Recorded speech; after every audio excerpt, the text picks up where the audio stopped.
The candles had burned down to stubs, the laughter had faded, and the last of the party guests had gone.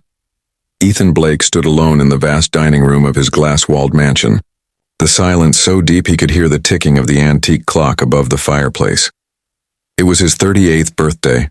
Another year survived. Another year spent pretending he didn't care. To everyone else, he was a man who had everything, a brilliant CEO, powerful, respected, and endlessly composed, but no one saw how empty it all felt when the lights went out. His wife had died 6 years ago, leaving behind only echoes and shadows in a home that once held laughter. Now, his birthdays were just obligations, events planned by assistants, filled with people who congratulated him out of habit, not love. He poured himself a glass of whiskey and sighed. "Another year," he murmured. "Another performance." As he moved to leave, something caught his eye.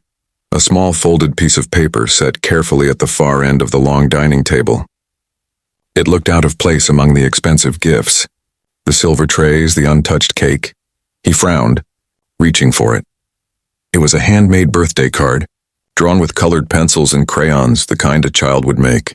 A tiny red heart sat in the corner. The handwriting was neat but imperfect, clearly written with effort.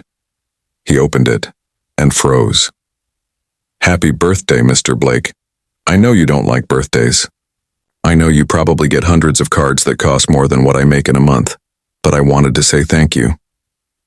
You gave me a job when no one else would. Because of you, my daughter and I have food, a roof, and hope again. You may not believe this, sir, but you're the reason she smiles before bed every night. I wish you all the happiness you give to others, even if you don't see it yourself." It was signed simply, Grace and Lily. He stared at the name, Grace, his daughter's nanny. She had only worked for him for 7 months, always quiet and humble. He remembered how she smiled whenever his daughter drew something for her, how she stayed late without complaint, and how she always refused extra pay. He'd never really noticed her before, just another employee in his carefully ordered world. But reading that letter, something inside him cracked open. In the lonely silence of his mansion, the soft words of a poor single mother reached him deeper than any speech, any business deal, any celebration had in years. He set the card down gently, as if afraid to crush it. And for the first time in a long while, Ethan Blake didn't feel powerful. He felt seen. That night he didn't drink. He didn't scroll through his phone or answer emails. He sat in the study with the card in his hands, wondering how someone with so little could give something that meant so much. And by morning, he knew exactly what he had to do. The next day, Grace rushed into the mansion, her hair damp from the rain and her uniform slightly wrinkled. She was running late. Her daughter Lily had woken up sick and the bus had broken down. She barely had time to catch her breath when she saw Mr. Blake waiting in the living room. He never waited for anyone.